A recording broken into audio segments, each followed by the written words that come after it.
Good morning, fellow ruminators, and welcome back to another session, Rumination with Andrew. It's indeed a wonderful privilege to be with you one more time to discuss a very important topical matter. Now, many things are transpiring in the world, and we see a world that is in flux, a world that is unfolding, unraveling, right? And it's not good, the things that are happening.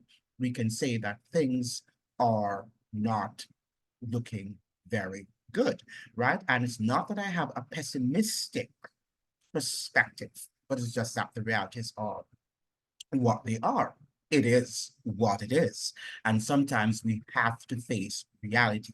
Not that we should not try to formulate solutions, but in order to be able to formulate workable solutions, efficacious solutions, we've got to face the reality. And for the most part, and I have been saying this on this channel, that the people, right, the citizens of the world, have not yet learned to confront the realities of the world because we have long been miseducated, the miseducation of the global population. That would be a very excellent topic for a book, right? Because, that what's his name again, wrote the book, The Miseducation of the Negro, right? And we also could have a book written in our times, The Miseducation of the Global Population, right? Because the global population is indeed miseducated. We have different conceptions of our countries and what our countries are supposed to do.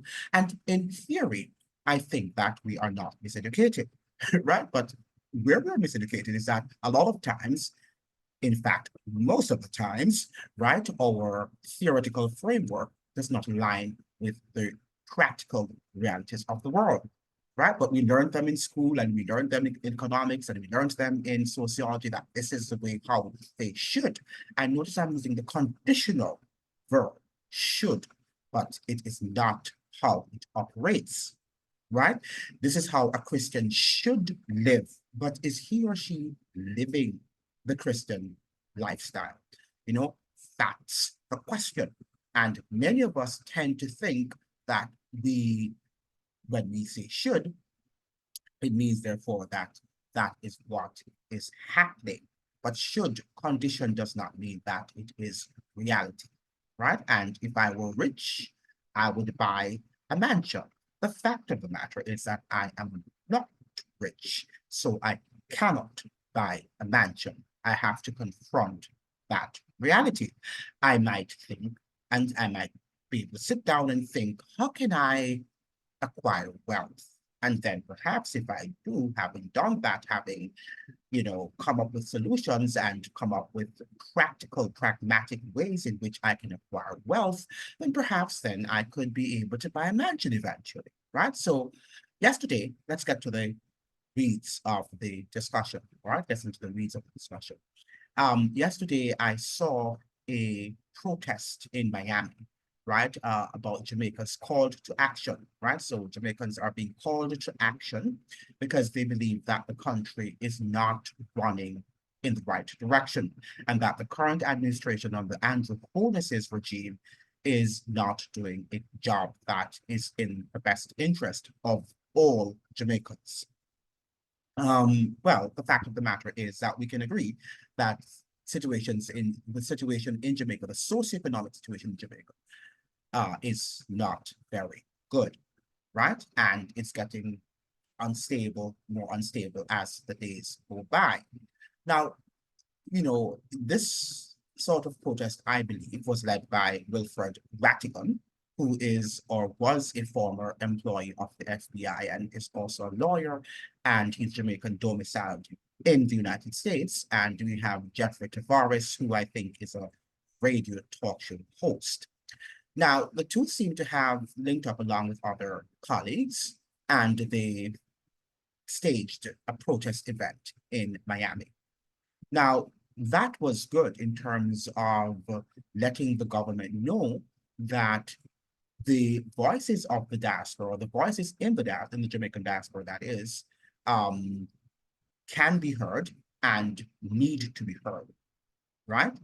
very, very important that the government understands that, as they're suggesting in the protest, is that Jamaica, the diaspora contributes, I think it's the second largest contributor, that's the diaspora, the Jamaican diaspora, that is. It's the second largest contributor to foreign exchange, right, on the island. So without the diaspora, Jamaica cannot continue. It cannot survive, right? Its existence would be in peril, right? So the Jamaican government understands that, but I don't think that they sometimes understand the importance of including the diaspora in decisions made on the island because of high levels of corruption. But the question is, where is this corruption coming from? Right? And is Jamaica, and I have been asking that question, and I wrote an article in the Jamaica Observer when we were celebrating our 60th anniversary of independence.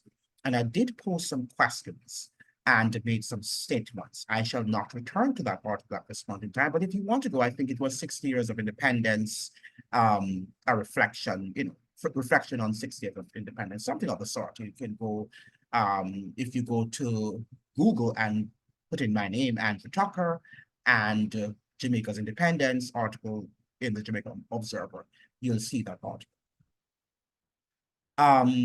What I wanted to say this morning, however, having made those statements, I suggested in the article that we are not independent, all right? And that our independence is a farce. Now, Jeffrey Tavares and Wilfred Rattigan are operating on the premise that we are indeed a sovereign nation and we are independent. We are not. I think if they had tried to iron out their differences between they and the guy who was running for the third party, that's Patterson, or Joseph Patterson, right? If they had ironed out their differences with him instead of, because Jamaicans are not united, right? Everybody wants to be a leader, and that is the problem, right? We must understand that as individuals, and it's including myself, I think that we have grown up with that sort of culture where we want to dominate, right? And our perspective is the perspective. And I'm speaking to myself also. So I'm not speaking to you only, Rattigan and Tavares. I'm speaking to Andrew Tucker, that we need to come together as a nation and understand that our perspectives will differ. What we do need to do, and we need to learn more of, is to sit down and to listen, right, to each other's differing perspectives. Rattigan does appear sometimes to listen, right? But I wonder how much did he grasp of what Joseph Patterson was saying. I did listen to an interview with you and Joseph Patterson. I know that Joseph Patterson is no longer the president of the third party there in Jamaica. Is it the UNC or the UNI? I can't remember the name of it. Yeah, right, of that party, right? But there's a third party in Jamaica, and of which he was the president, right? Now, Joseph Patterson, his premise and his thesis is, and he is correct, is that Jamaica is not an independent sovereign nation, that the entire framework under which the Constitution was written was to continue British colonialism or any form of foreign imperialism on the island. We do know that after the British Empire collapsed, right, in the 1950s, right, or about 1955, most scholars have suggested, right, that the Americans took over, right? And America controls the world. I mean, if you don't understand the importance of the America's empire, I refer you back to my video. And many of you have not watched that video and think perhaps it's the most important video that I have made, right? It is the most important video, right? Because the empire controls every sphere of what is happening in the media and in the world right now, from the war in the Gaza to the war in Yemen, wherever the wars are, the empire controls them.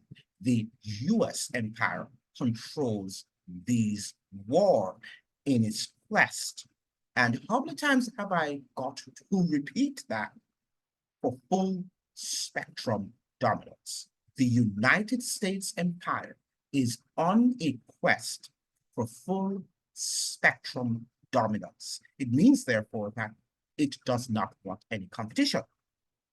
And for it not to have any competition, it has to control every aspect of our lives in every country, but including Jamaica, which is just right there at this backyard. So would it want to have an independent Jamaica? Would it want them to be economically prosperous and thriving? Absolutely not. Why?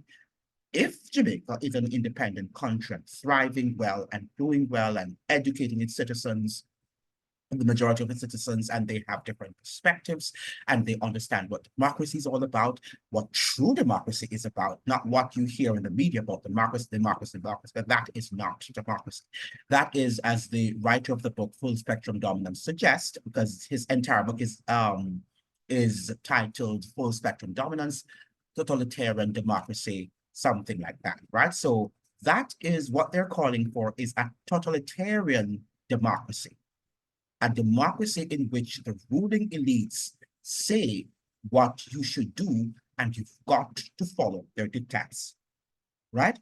That is what the whole concept of democracy and the sort of meaning that the media would like to disseminate or is disseminating, not would like. That is what they are disseminating. And that is what you need to understand. But when you hear the word democracy, you think that it is a system of freedom, built of liberties. So we heard that Biden's role and Kamala Harris's role was to save democracy. That's U.S. democracy. That was nonsense, right? Because as we can see right now, these people are not in any way. If you were reading enough, you'd have seen it then too, that they do not have that objective of saving democracy. Saving democracy from what? From US imperialism? You should be able to answer that question. But that said, right, we have to contextualize everything that is happening.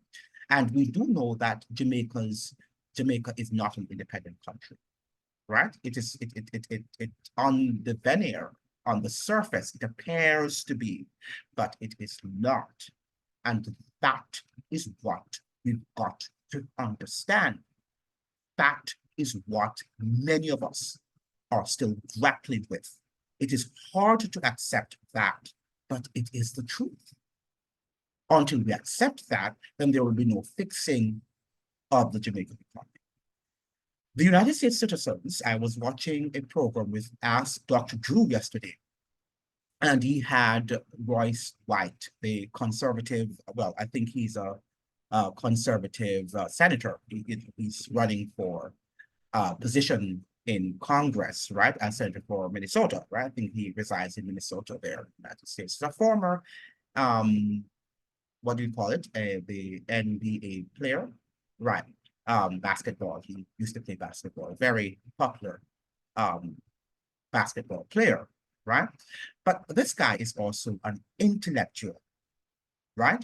He's a person who thinks, and that, I like people who think, right? And I can recognize them, the way how they use their words, and also how they frame the whole, understanding of the world in which we live.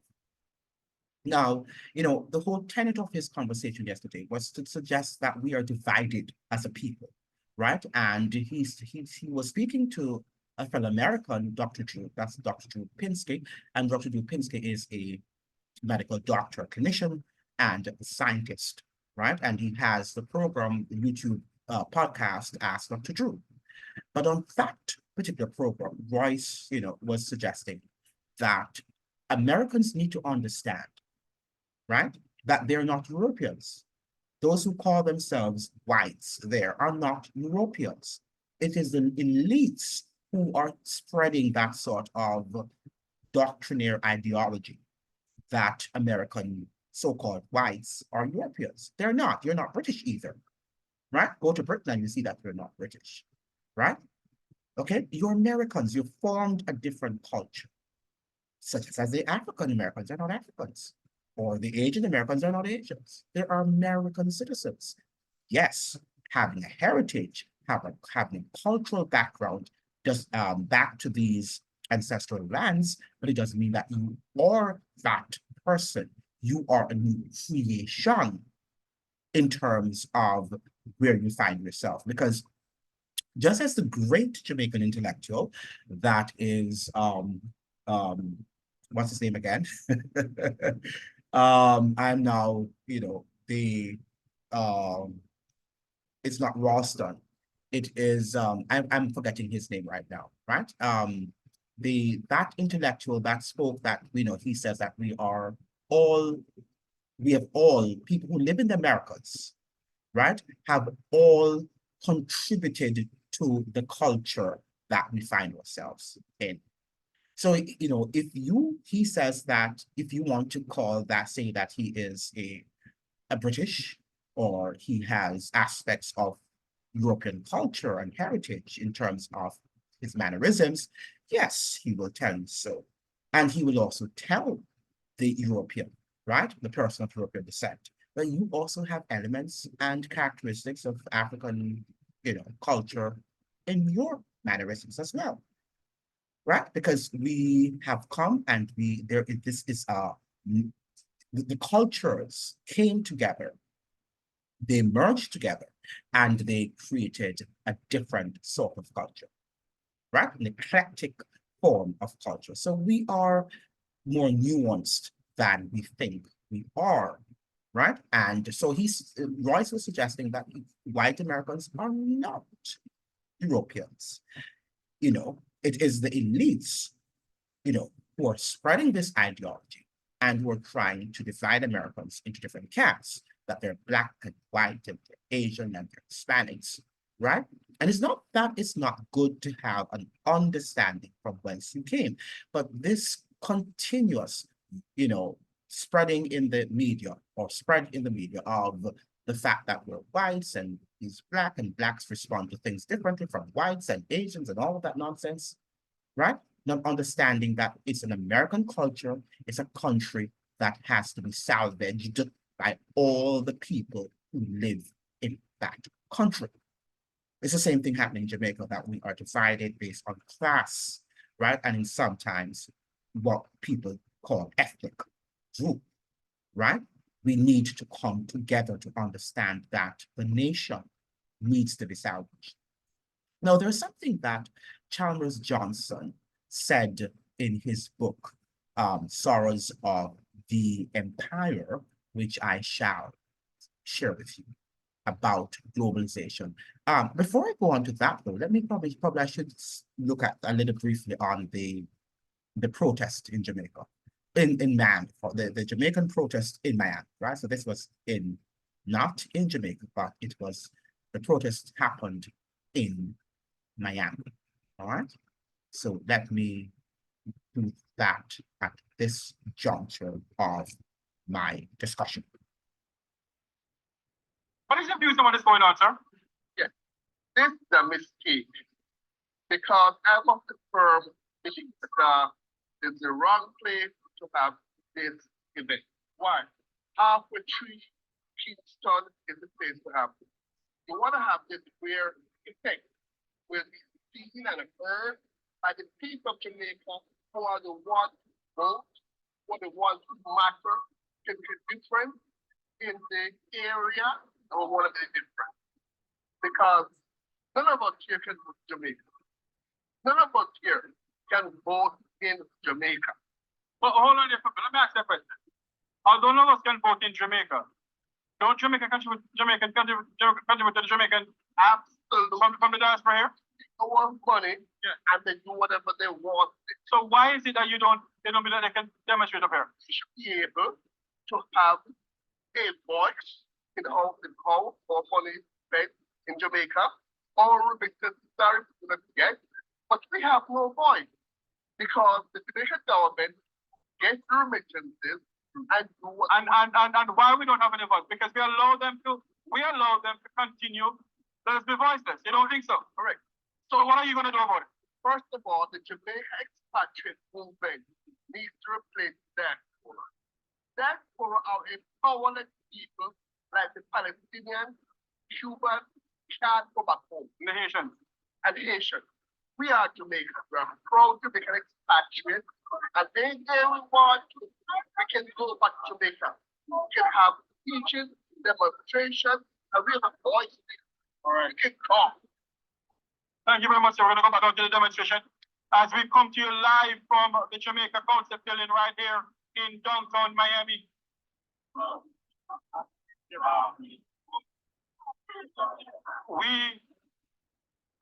Yes. It's been a really successful occasion. Understand, Mr. Rattigan, Brother Rattigan from coming so far. The friends who have come from Sports St. Lucie, up in Orlando, all over the place. The ladies who come from the south and what have you. We really, really, really appreciate you. The person who came from Chicago. North and South Carolina. Those of you who come from the moon, come back. But we will accept it as a part of Jamaica. So Jamaica seems to be on the stage, right? On the world stage in Miami, where they are the diaspora, members of the diaspora who came from all across the United States and a few from Jamaica also. It wasn't very well attended, it seems. But they thought they might have gotten some sort of solidarity in terms of a beginning. You have to begin from somewhere, right? And the Jamaican diaspora, the members of the diaspora, are letting their voices be heard. Now, this is a book that was written by Chalmers Johnson. And, you know, it's very, very important that we understand what's happening. And the whole concept of globalization. And Jamaica is a party member to this concept, the economic ideology of globalization. And we can't have globalization and sovereignty at the same time. I want you to understand that. We cannot have globalization and maintain our sovereignty, whether economic sovereignty or political sovereignty or social sovereignty, cultural sovereignty. We just cannot.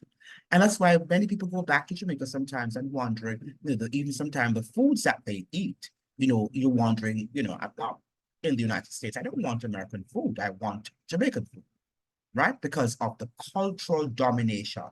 So we have all of these things like the coffee shop there, right? The place that people buy the coffee. What's the name of that place again? When I'm on air, I forgot, yeah, so we have McDonald's and, well, we don't have McDonald's, but we have Burger King and all of these other American cultural artifacts in terms of their food chains there, right? And people sometimes tend to think that this is a part of civilization when, we know that these foods are garbage, right? And that they are going to wreak havoc on people's health. But because people associate it with American culture, they think that there is some good to it, which is ridiculous, right? To say the least. Now, this guy, Chalmers Johnson, was presenting the whole difference between, well, he talked about the US empire, right? And he's looking now particularly at the difference between George W. Bush, that was the one that, came during 2000 and, had the distinct pleasure of leading us into the Iraq War. In accordance with the logic of Sun Tzu, Bill Clinton was actually a much more effective imperialist than George W. Bush. During the Clinton administration, the United States employed an indirect approach in imposing its will on other nations.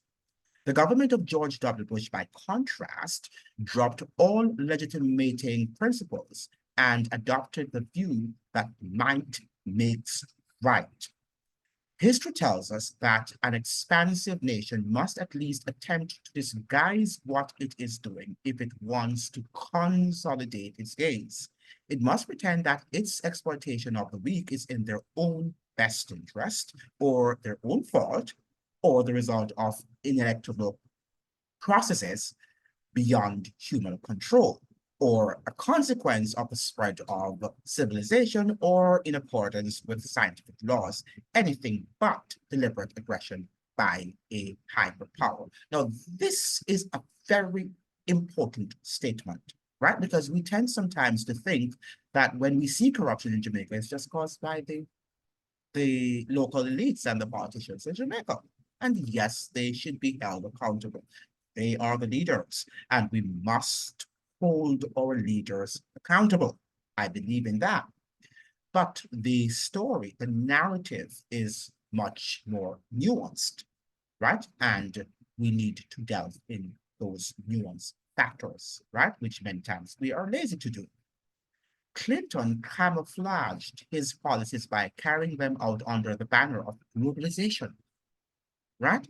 Very important that we understand what this concept of globalization is, particularly in the context of Jamaica. This proved quite effective in maneuvering rich but gullible nations to do America's bidding, for example, Argentina, or destabilizing potential rivals, for example, South Korea and Indonesia in the 1997 economic crisis, or in protecting domestic economic interests, for example, in maintaining the exorbitant prices of American pharmaceutical companies under cover of defending intellectual property rights. And we saw this during the pandemic, where they were saying that they didn't want to share the technology of the vaccines because they have to protect intellectual property rights. And then the costs become exorbitant, right? And people just say, wow, these are scientists and they have